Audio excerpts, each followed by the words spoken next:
Good morning, wherever you are. This is Dave. To Mackie.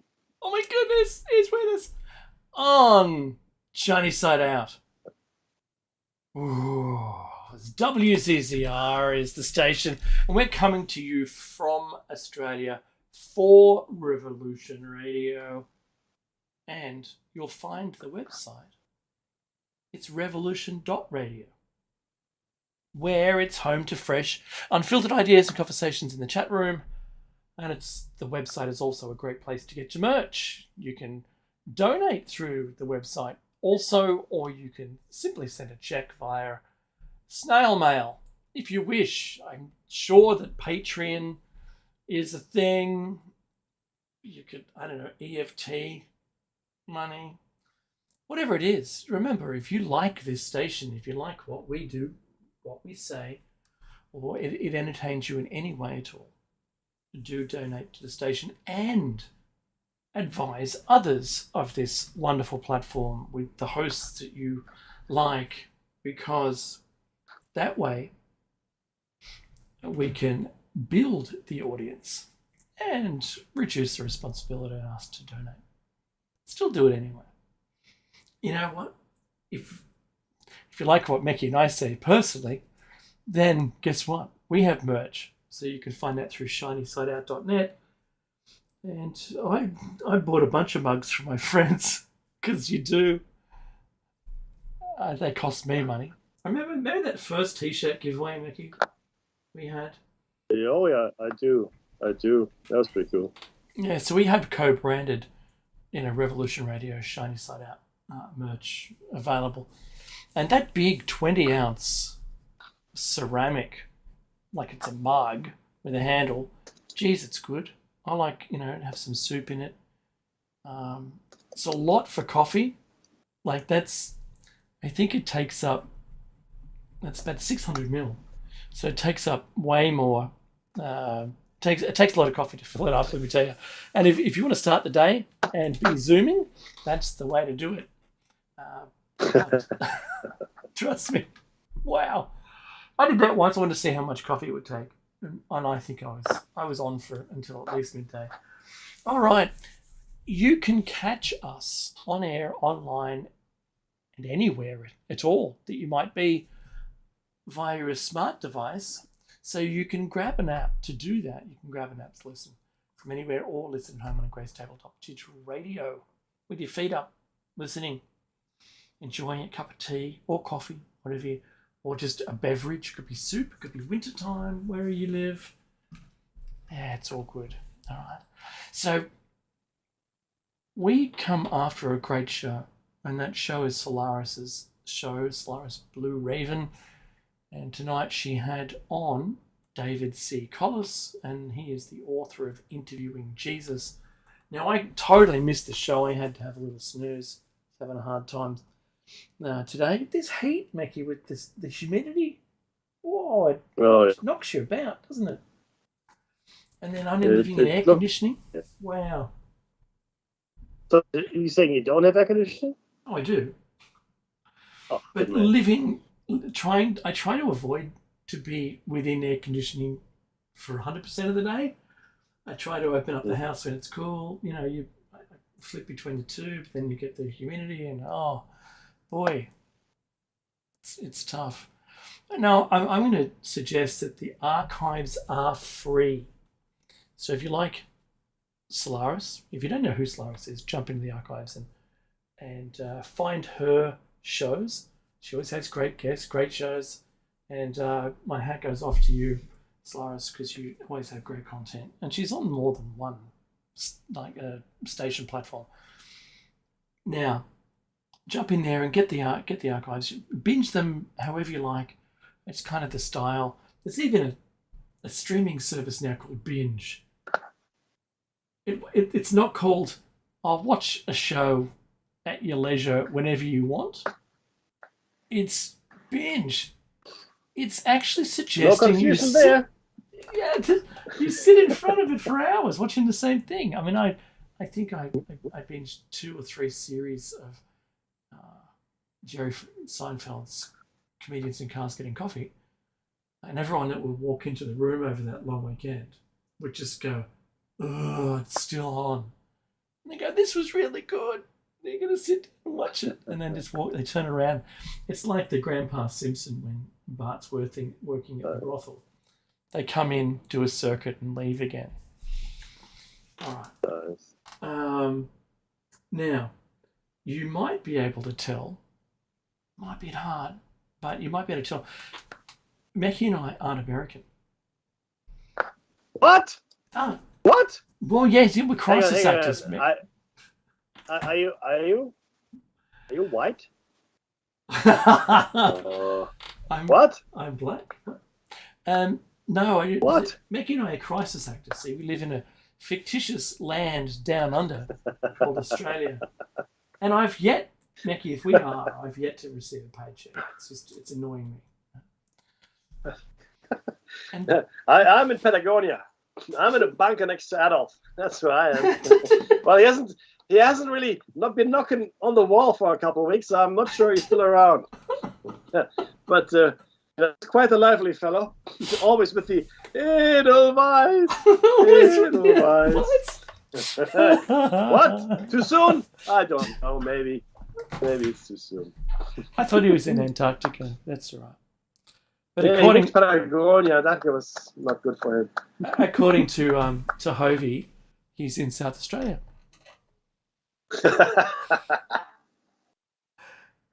Sorry, we interviewed them. They made a film which could be done as a play, and it'd be really interesting, I think. Where Hitler Lives and He Came to Die is the title, and we interviewed them. It's a very interesting interview. You'll find that on our YouTube. But I have to say, Mackie, because we live in Australia and clearly we're crisis actors, I'm broadcasting out of Darkinjung country. How about you? And Darak country for me. Yeah, and we pay our respects to elders, past, present, and future. Wow, Mackie, look, I know you haven't done a Shiny Side Out for a while, but you picked up where I couldn't attend the Plato's during the week. I know, right? But there was a lot of people in the chat room who were disappointed in your absence. And I reassured them. No, yes, absolutely, 100%. And I reassured them that what was going to happen was that you would announce on your return if you felt necessary to explain why and that you were absent. I didn't let anyone know why you weren't about. I did tell our audience on Plato's on Tuesday. Yeah. I'm happy to just very quickly yes give you guys an understanding of what has happened very fast. My mother passed. Well, just actually pretty much on Chinese New Year, right? And which is, as you know, probably about 3 weeks ago now. Yeah, it's almost 3 weeks ago. Actually, no, 3 weeks. And yeah, we had a lot of things to do and this and that. But what I did learn was the nursing staff and all these people in the Royal North Shore Hospital were wonderful, right? I also was really confronted with the reality of the limitations of our medical knowledge. It's a reality. It's a thing. I'm not putting anyone down. It's just what it is, right? They came in on, I think it was a Tuesday. Again, it's a bit blurry. And we had a conversation. Mum was there, and the doctor said, look, the infection spreading is cancer. But it wasn't a cancer it was sort of the cancer that killed her. But, the doctor said it was probably going to be the infection that is going to kill you. We're giving you antibiotics, but we can't really control it, etc., etc. And, we thought, they said, you've got a few months. That was Tuesday, right? Wednesday, things got a bit worse. And the doctor came again, and they said, you probably only have a few weeks. Because the growth was growing and pressing against her windpipe, as it were. Oh, wow. And she actually had gone to the hospital because her sugar was very high. It was at 33. If you know anything about diabetes, at 33, you should be in a coma. She wasn't, but they gave her drugs to control the sugar, steroids actually, but they made something else worse. So it's always a knock-on effect. It's a balancing act, yeah. Look. Having said that, when she first was diagnosed 4 years ago, they gave her 1 year, and she outlived the diagnosis by 3 years, which is a testament to her strength and willpower. But the end. So this is Wednesday now. So you only got a few weeks. Thursday was looking, even worse, and the doctors were there again. And I asked in fact, initially I was against having my younger kids to come and see her because she was in a relatively bad state. Still okay, but still. But then I thought, no, my wife is right, we should bring them. And we did bring them on Friday. Yep. In the morning, and they did see her. I think it was Friday. Or Thursday night, I can't remember, one or the other. I think it was Friday morning. And she passed on Saturday, right? They, gave her a whole bunch of drugs to make her comfortable, as you would. That's right. But ultimately, you know what the really strange thing is, Dave? What's that? They couldn't tell us what actually, what cancer she had. Oh. They believed that the original cancer she had was, pretty much destroyed by her immune system. But it had metastasized, which meant it had, spawned cancers in other parts of her body. So it was this metastasization that obviously then led to her demise, and it was but they couldn't tell us. No idea. They had a lot of biopsies. One the first thing they said might have been skin cancer. No, it's not that. Maybe lung cancer. No, it wasn't that either. And then they just gave up. Oh, look, we don't really know. And the treatment regime. She was even on a medical experimental treatment. Which earned the professor that was conducting it a Nobel Prize, believe it or not. Oh wow! And she was the last person in the world that was on it. And if she had jumped off it, then the study would have just tanked. So she stayed on it. Of course, her name is not mentioned. She's just patient number XYZ. He got $1 million though, I think. That's what the Nobel Prize is worth. Anyway, whatever. Point is, so there's this new treatment regime potentially out there because mom stayed on the experimental treatment, and we tried all the treatments. We even tried, and the problem is when you try alternative medicine, it's difficult to do the traditional, right? So there was chemo and immunotherapy, radiation, surgery was never really an option. But she also went in between. She would consume dandelion root, like proper dandelion root. Yeah. And if you don't know what I mean by proper, I'm happy to answer any and all questions. I also asked the doctor about direct vitamin C injections, a whole bunch of other stuff, and she goes, you can try anything you want. I mean, obviously for us it was too late because there's only such a short time from her being okay to gone. It was it was days. Yeah, that's right. Look, that's what happened. We had the cremation on last week before last night. And there were a lot of other things to do, so I spent some time with my brother who actually had lived with my mom, and he carries the vast majority of the burden of being alone now, obviously. So I spent a bit of time with him and will continue to do so. But yeah, it's as you know, Dave, it's a very surreal thing to know somebody for more than 50 years all your life, then that person is no longer there. I still catch myself to remind myself of the reality of the situation. I'm not overly emotional, but I have to remind myself: is it? Oh no, hang on. So she's gone. That's right. At this point anyway. I'm sure that's going to change with the intervening time, but you still do that. You catch yourself, right?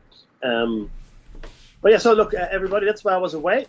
I'm back, and you can love it or lump it, but you got no choices in the matter. That's what it is.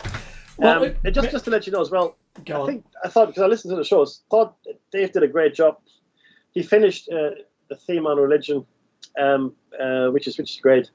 But there's just one thing, Dave, I wanted to say, which I learned today, and why it's so important that we discuss this. What's that? And I didn't know this until today when I listened to the news.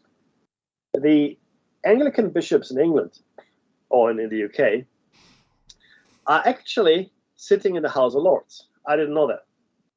Yeah, there's Because no the church, separation of state there. no, because it's a state church, state religion, and the king, or well, not the king of England, is the head of the church. That's right. Actually, and then Yeah. the second highest is the Archbishop of Canterbury, but the actual bishops are sitting in the House of Lords. So I mean, how about that? About the separation of state and religion. So it is really, really important that we think about it and understand just what that is. But sorry, my friend, I interrupted you. Oh no! What I was going to say was it took me up until at least last year to change the reference in my phone to mum and dad's just to dads. Yeah, So, I know, right? Yeah. So there's little things in your life that because I must have I call him every single week, and there was a point there because I did the same thing. I was with my mum when she passed away, and I think that I don't know. It just took me a long time to stop referring to the place as mum and dad's. I understand what you're saying. It's just dad's house now, right? And yeah, so those adjustments are very slow, and don't rush into it, because you kind of feel guilty because you're rushing into a name change. Do you know what I mean? It was very strange, and it took me 14 years to make that change. Yeah. So, and it was. Yeah. I love my Yeah. mum, right? So yeah, so that was pretty tough. There's a lot of conversation going in the chat room, and just hello to everyone in there. They're even talking amongst themselves, Mickey, which is great. Right. So there's a Greta Thunberg discussion going on at the moment, whether it's positive or negative. That's up to them. That's up to them how they treat that topic. I did, Mackie, when you were away, there was photographs of Greta at a protest where she was arrested, and then there was all of the press photographs where everyone's smiling, including the police, and they were just standing. She wasn't cuffed or anything. She was just standing around, and they even had the big boom mic with all the fur on it in shot behind. So there was. It was for the cameras. It gives us some more credibility. Yeah, It well, does. I mean, if all of the looks she of travels horror first that class she on the had. train, right? Yeah, all the looks of horror that she had on her face when she was being arrested, and then being carried. Then they're just standing there like it's like they're on a skiing holiday. You know what I mean? I know, right? Yeah, so it kind of lost some of the seriousness there. And these are the ones that didn't make it to the newspapers, but certainly, they're for memories. Oh, I was one of the ones that arrested her, Woo! Good on me. That'll go in my photo album. I'm still not entirely clear how she got such a high profile. Now, I understand she wrote this essay in school and whatever and all that. She did, and she read it with hatred. Pretty powerful thing. Yeah, against all the old people. Yeah, the old people. Shaking fist impotently at sky. But it's, We've really had a boy. I mean, look, I think she looked earnest enough, and she had enough fire in her belly to be a media personality. I think that's a key thing here, because I think there's probably 1,000 girls or even boys that would have been equally capable of doing what she did. But clearly, I mean, she got the Guernsey, and well, now she's making the most of it. It's almost like a cottage industry, right? I don't know what she does. I mean, she's a lot older now. I mean, you have to remember what this it is years supports, ago. Right? Go on. You know that it's her argument supports the creation of this feudal system, where the elites end up being so over a chasm. We could never get to that place now. And her arguments are supporting all of this. Now, I'm not saying that climate change isn't real. But the cause for climate change, which still needs a lot of arguments, currently from the elites is saying that it's our fault and we need to go green, and we need the people, like we the people, need to make our lives changed so that everyone's going to live happy. It's going to fix everything. No, it's not. You're going to be happy. Well, the thing is, Mickey, when I looked at that, the 6% of all transportation, all emissions, all greenhouse emissions in Australia, 6% were transportation, and only 0.1% of those were actually domestic vehicles. So that says that it doesn't matter what I do as an individual, it's going to make absolutely zero change, even if every single vehicle, I don't know, just imagine this, right? Every domestic vehicle suddenly, with a magic wand, poof, and it's gone. Imagine, there's not even any. Not that they went EV, they're just all gone. Overnight, none. There wouldn't be a detectable level of emissions difference. I know, right? How about that, apples? Just think about what that means, right? So, all the people driving around with their producing smog, right? From South Park in their EVs because they all hate on everybody else for making emissions. Right? Smuggler. That's right. The weatherman. This big cloud over South Park. Look, the smug's really heavy today. It's moving our way. I actually was ranting on that on Tuesday or Thursday, I can't remember. Yeah. Because what it has done has created a wonderful cottage industry. That's right. You know that, right? Yeah. Oh, don't elaborate or anything. Oh, I will. Yes, please. So the thing is this, right? I mean, we're always looking for new ways of making money out of nothing, right? I mean, this is the game here. Fiat currency, fractional reserve lending, the whole banking system, the whole fraud that it is. Yeah. But how do I make more? Hey, carbon emissions. Yeah. I'm listening. Go on. Go on. Well, you see, Bob, there's this thing called carbon. Yeah. And it's kind of bad. Oh. Okay. When it gets in the atmosphere, greenhouse gases and all that, right? No, you lost me on carbon, but go on. Well, anyway, people think it's bad. Right. So people think it's bad. Yeah, that's right. Okay, right. So now what happens is all these big countries and, the industrial countries and the corporations, they're making a lot of that carbon. Oh. Right? Okay, Bob, I'm with you so far. Okay, now see, they're making a lot more than they should. Yeah, and we've told everybody how bad carbon is, right? And these are really bad polluters, but they're countries that don't produce any. Oh, really? But so the good countries said, no, they're not good countries. They also want to produce carbon, but they're just not there yet. Oh, I see, Bob. So what we do is we give them credit, you see? We give them carbon credit. So for all the pollution they don't produce, right, we give them a ledger of credit. Oh, okay, Bob. And then, well, you see, these nations, well, they have to build their industries and their banking system, right? And they can sell these credits to the big polluters so they can pollute more. So rather than saying to little countries, hey, little country, good job for not producing any carbon, that's no good to anyone, right?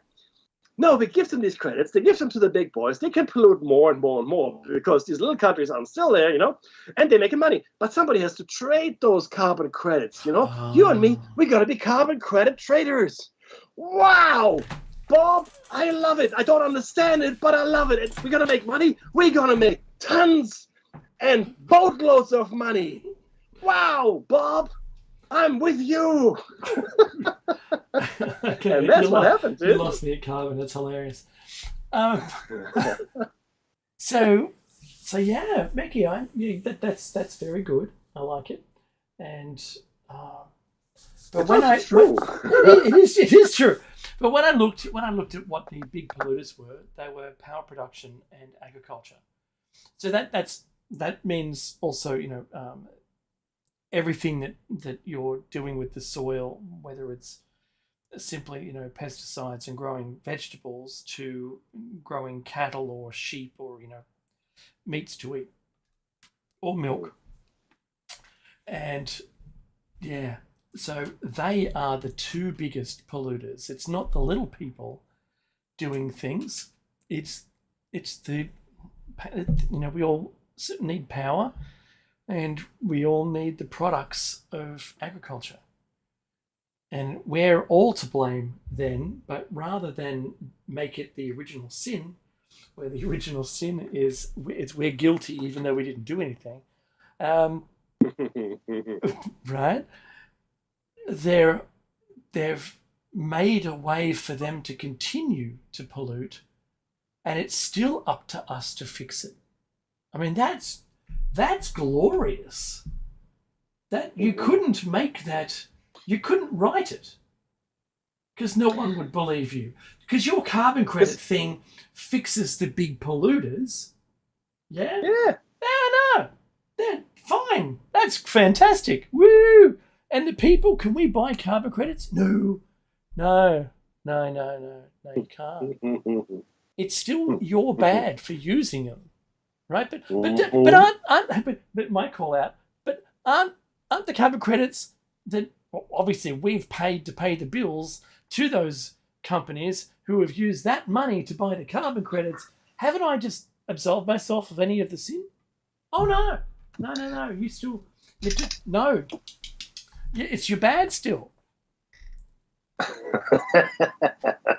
Feel guilty. Be Catholic. Yes. Whatever it is, it's your fault. Oh, Meki, I wanted to bring a couple of crazy things up, right? So that what here? Here on the appropriate platform. Good grief. Yes, on this appropriate platform. So this one, just so that you've got a copy of what I'm talking about. Now Good man. Paste at least the YouTube's in there. I was following my favorite Palki Sharma, who's moved from Wyon to her own station, I think. I don't really care where she's gone. And I found this tremendous story. And look, it's a little old now, but one of the directors from Pfizer was talking about them actually mutating the virus now. Is called directed evolution. That's kind of what Fauci was... Directed evolution. Yeah, that's kind of what Fauci was trying to say that he was doing without using the words.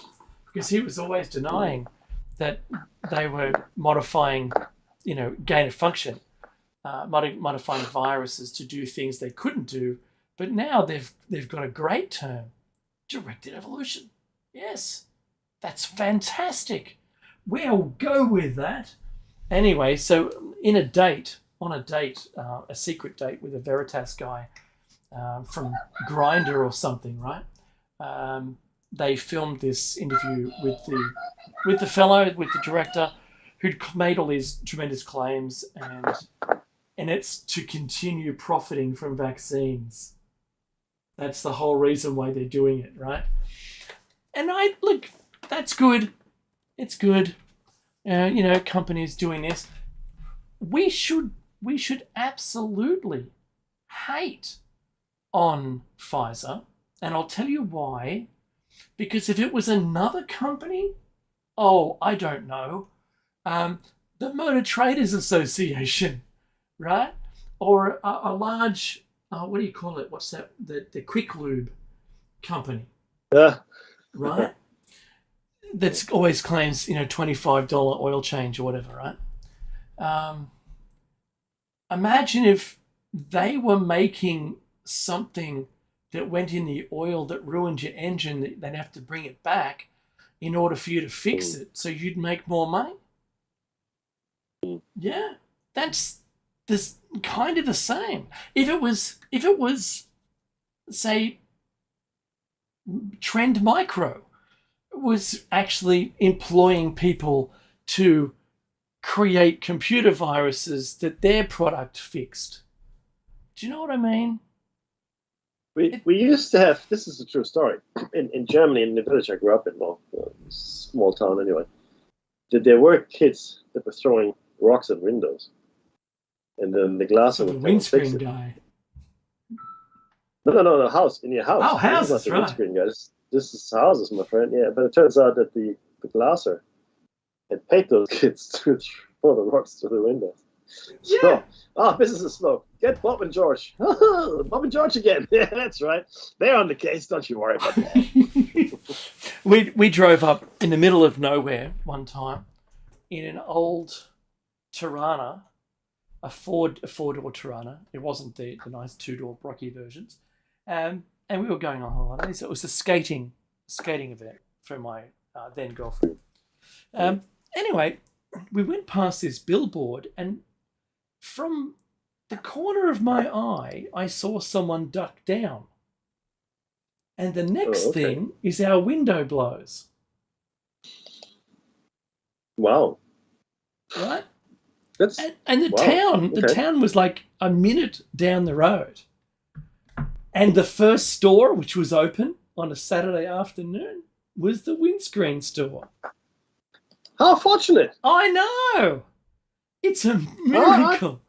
It's a Christmas miracle. I mean, well, for a second there I was a bit worried, but it's all good now. No, it is good. Yeah, that's right. So, because the old days didn't have laminated glass, this was a really old car, and we had to drive with sunglasses on, wearing because the wind and the glass shards that would puncture you. We had to wear the seat covers, right? So we're wearing sunglasses, squinting with the seat covers on as clothes. Drove into this town like freaks, and and the guy said, "Oh, it'll be about 2 hours." Yeah, okay, just go over there to the coffee shop. And I'm going, 2 hours? Doesn't take 2 hours to change your windscreen. Does now. 25 minutes. And then the lady in the store kept peering across and looking at the amount of work that was done. I swear it was a husband and wife team, and that she owned the cafe. And she would go, "Now, is there anything else?" "Oh, no, we're fine." "No, really? Look, it looks like it's going to be a while." You might as well drink and eat more. That's right. Well, but I couldn't eat anymore. So we bought a couple of rounds of food while he was preparing the car. Look, you might as well stay overnight. Have you thought about buying a house in the area? It'll be a cousin. The cousin has a motel. We can't get the parts. You'll have to stay. Oh, look, it's to get you tutti frutti. That's what it is. There's a vacant plot of land here. You could build a very nice home. A day at the races with the Marx Brothers. Get you tutti frutti ice cream. But I had to point that out. It is terrible. But another virus-related one, this is a very long watch, but I'll paste this one to the chat room. Don't watch it now. It's nearly 2 hours long, thereabouts. All right. Okay. But the heading... Foot-long blood clots? Yes. Really? Yes. And, that's nuts. Yeah, and these are doctors and pathologists and virologists are talking, and they're only discuss this as a points discussion forum, and they're working through what it might mean for these three highly regarded team members to debate the cause or causality. I'm not going to say any other keywords. Foot-long blood clots. I've got a friend of mine who has 2 blood clots in the same leg, and they just appeared recently, and she's worried she can't go overseas now. She got a flight booked, and whether there's surgery... Not with the blood clot in your... No, you want full body DVT. That's what you want. Jesus. Yeah, but what we know... She has to take a whole bottle of aspirin, mate. Yeah, the whole bottle. Yeah, that's good. Yeah, it'll just start leaking out her eyes. Her blood will. That'll help. Yeah. So, yeah, that helps in other ways, depending on what your goal is, I suppose. So, there were discussions last year that these long chain blood clots were spike protein connected, And because the spike Oh, protein really? could connect to the red blood cell, it does have receptors. And if it did, it could be like, there's a terrible nettle thing in the States where in the wind, it's not the tumbleweed, but it's another one. And they're small balls of like, they kind of stick like Velcro together. And Okay. that's kind of the way that these three experts in this video are discussing the problem ahead. And I'll let you watch that yourself. I don't want to make any Yeah, conclusions. no, that's look. The link will be to- below the video on YouTube. Yeah, that's cool. But look, the thing is this, right? I mean, now that nobody cares about COVID anymore, I mean, nobody does, right? More people are dying now than ever before, or so they say, especially in hospitals. Especially in old people's homes. Yeah. In fact, when my mom was first admitted to hospital, which was in December, right, for this thing, then she came on more frequently, even though she had private health insurance and she's entitled to a private room. They couldn't give her one because it was completely booked up with COVID patients. Yeah. Just to be clear, this is just December now, right? Anyway, but the point here is, look, we don't know what the long-term effects are of this disease. We don't know what the long-term effects of the vaccines are, and there are many different vaccines globally. I think there were 20, 30 different vaccines all up that were I produced, remember maybe tracking more. the matrix of all of those. Yes. So there's a whole bunch of them. So we don't really know, right? And there's some experimental ones. Actually, the vast I majority. think all of them are with- experimental. with experimental delivery methods which we'd never used before, which is pretty neat if you look at the science of it. But we don't know, excuse me, what's going to happen as we go forward, right? Yeah. I mean, people seem to be dropping dead from heart attacks or whatever, and the older population, seems to be getting wiped out as well, fairly significantly as well. Yeah, we know And that again, we know these now if as you're- excess deaths. Exactly, and but see, there are two factors here. Factor number one: old people are drained on the state. It's just full stop. That's just how it is, right? Yeah, I remember Now, us talking that's about really- that 2 years ago. Now that's unfair to say because those people have worked all their lives mostly, That's right? right. And built what we all enjoy today. So they should have a nice retirement. They should enjoy the golden years, as it were, right? So that's my opinion. But they're seen as a drain on resources, and it's getting worse in countries where the birth rate is dropping. That's my second point in a second. So the birth rate is dropping in most industrial nations, right? The only places it's not is in undeveloped countries or underdeveloped countries, for various reasons. So that they experience. We've known this now for decades. Yeah. That Europe and other nations are experiencing a drop. But in fact, that was the main reason that Chancellor Merkel back then allowed 1 million Syrians into Germany. Now, a lot of people think, what a humanitarian, what a wonderful thing, and all this. And yeah, look, it was a good thing for her to allow these people in and all the problems that it brought. But she's not stupid.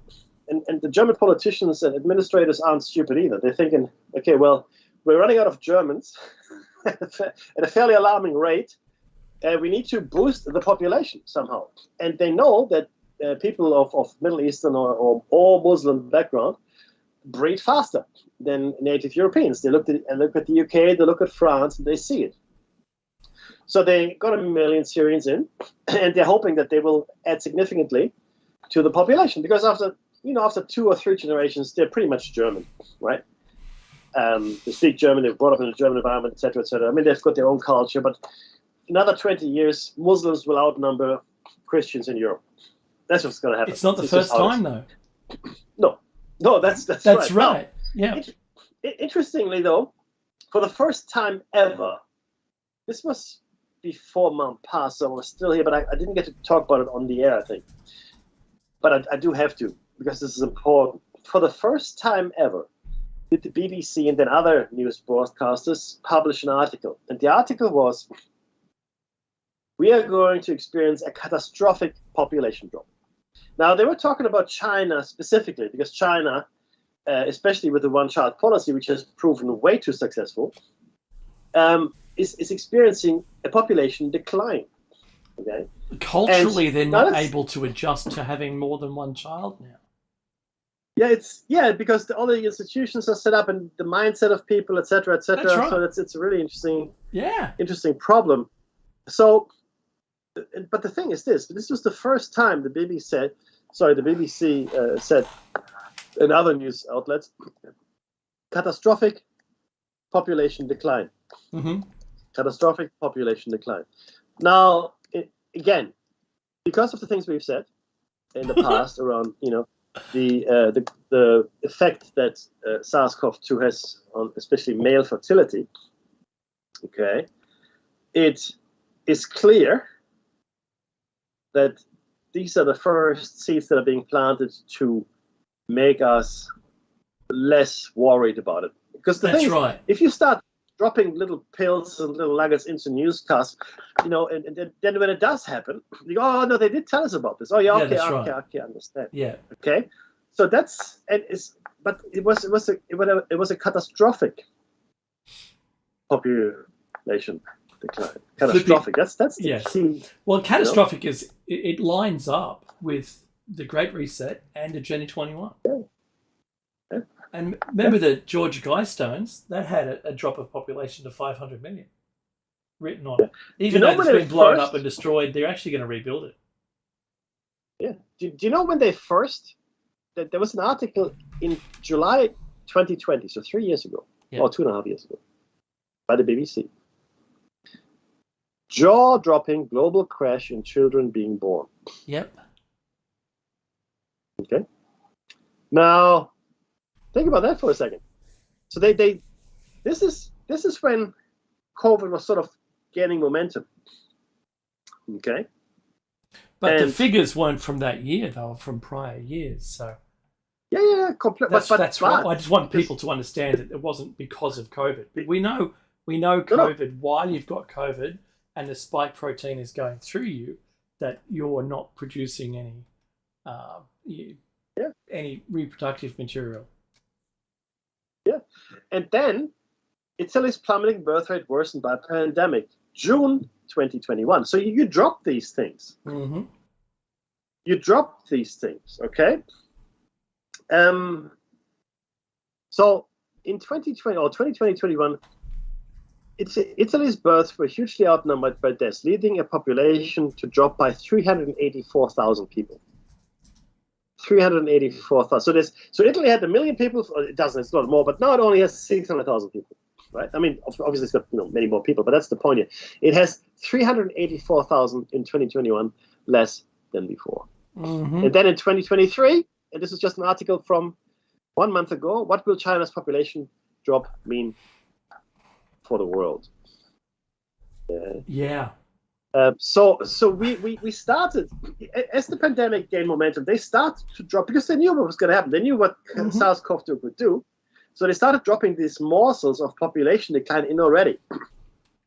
I hate to be right on these things. I don't want to be right on these things. I hear you. Hey, I want to... But I don't... Go on.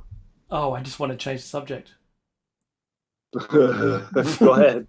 I'm not going to mention... There's the dance. Oh, God. I can say it again. Boy. That's who I think will be president next. So, anyway. I haven't done it yet, but I was going to talk about the doomsday clock going to 90 seconds now. And there's the graph up of all of the changes since it started back in 1947. And we're now at 90 seconds to midnight. We were at 100 seconds to midnight.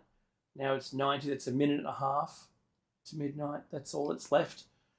And it's not getting any better. And I wanted to just speak to something, Mickey, because everyone's going crazy. The world is going crazy about balloons now.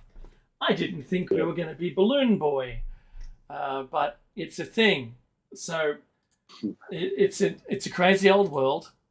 And first, there was the Chinese balloon that went across the US, and I've got a map of its path. It wasn't the whole map, but it could go over South Carolina and was shot down over the water. there was rumors that there were fears that the balloon may contain anthrax or something ridiculous, equally ridiculous, and there was no proof of anything, right? But that's stupid. Go on. No, I'm just going to keep going.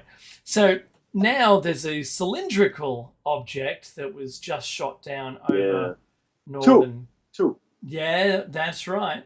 So Trudeau stepped up, and in a tweet, I ordered the takedown of an unidentified object that violated Canadian airspace. So finally, he can feel like he's been violated, Becky. That's really important. I think he's been missing out. It was the Americans that shut it down. It was the Americans shut it down for him, right? Yeah, that's right. It was the US F-22s that successfully shut it down, right? So that's crazy. And now we've got mystery surrounding what exactly was the object that they shot down, because it's on the frozen ice over the frozen sea, right? It's going to be easy to find. It'll just be there. But they were waiting for daylight to go and see it. But now the second object, which was the cylinder, what is going on, right? Now, I've found no one should be arcing up and all complaining about what China's doing, specifically with balloons, because everyone sends balloons up, weather balloons or otherwise, and they usually fail and come down again, right? Or they have a charge that does that, makes the balloon fail, and they just lose their equipment because no one cares, right? Usually the equipment isn't worth very much. But back in 2014 in New Zealand, China and the then New Zealand Premier, Prime Minister John Key, they launched from New Zealand an equivalent kind of balloon, right? So everyone who's making noise, shut up. There's nothing to make noise about. And I'll tell you why there's nothing to make noise about. Because just because China's doing it shouldn't be a reason for you to complain. If China did things that the US have done in the world, you'd be complaining. But you don't complain when the US does it, so shut up, right? That's right. What I want to say here is in 2018, though, there was a really neat experiment, which was 3 hypersonic weapons, and I've actually got the link for you, Meki, so you can have a look too. This one's really interesting. I'm a war tech lover. I'm not going to be afraid of who I am, right? And they launched a balloon not dissimilar to all the other things. Same kind of balloon, same tech, except they had hypersonic weapons that pointed down and would be released by a mechanism that then would get up to some incredible speed and be steerable to a target. This was a test. That's it. And that was in 2018. Now, we didn't see the same kind of apparatus being suspended by the balloon this time around. But I'm going to say something in the last 5 minutes, Meki, and I'll hand it to you as well. What's a balloon cost? I don't know, 80,000 max, right? With equipment X, right, on it. What's one of the missiles that the F-18 used or the F-22 used? Could be $500,000. More. More. The answer is more. Is more. It could be $1 million missile. Well, you don't want to start doing this for everything that's going to fly over your airspace, because I'm going to tell you, you wait. It's going to look like, there's a ceremony, Meki, when they send all the balloons up with the suspended flame thing. Mm-hmm. Right? The sky, you won't see the stars for all the balloons that are going to come your way. It's a disproportionate response. The thing is this, right? Now, you only give shoot down orders to a threat. Right? Now, this balloon that was shot down, the initial balloon, was the size of a bus. It was massive, right? It was huge. Yeah. It weighed tons and had a lot of equipment on it. They were quite detailed in what it all had and what it looked like, right? And they shut it down once they had gone over the Atlantic, so there's no, but still within the 6 mile zone of U.S. territorial. So they could collect it. Yeah. Correct. So they shut that down, right? But they let it go across the United States. Yeah. Because do you think what would happen? So the balloon is flying across the United States. No telemetry is broadcast because the Chinese can't broadcast anything clearly, and they would just catch the balloon and then get on the whatever the Chinese wanted to find out. If they already found send the balloon, they know that shooting the thing down made absolutely no difference. I think the Americans just wanted to see what was on it. They wanted to see what they could have collected because they collected it. Okay, shooting the thing down made no difference to its effectiveness. Apparently, it had batteries as well, and it had propellers, so you could kind of steer where you wanted it to go. Yeah, roughly. Yeah, it's dirigible. It's an airship. It's not a balloon. Right. It's more accurately, it's an airship. Yeah. But we know that's a balloon. Now these two other objects, right? And Hovey, Paul Hovey, you mentioned him in the past, good friend of the show's. Yeah. We had a bit of a conversation, and it was clear that these objects, or at least the last object, was very much like a TikTok kind of UAP, right? But this is the first. Well, actually, it's not true. If you believe the stories, others have been shot down before. That's right. Right. There's one in Germany. There's a Kecksburg UFO, and then there was that was in the States, but there was one in Germany. There was one in obviously Roswell. That's just if that's true, and then now these two things.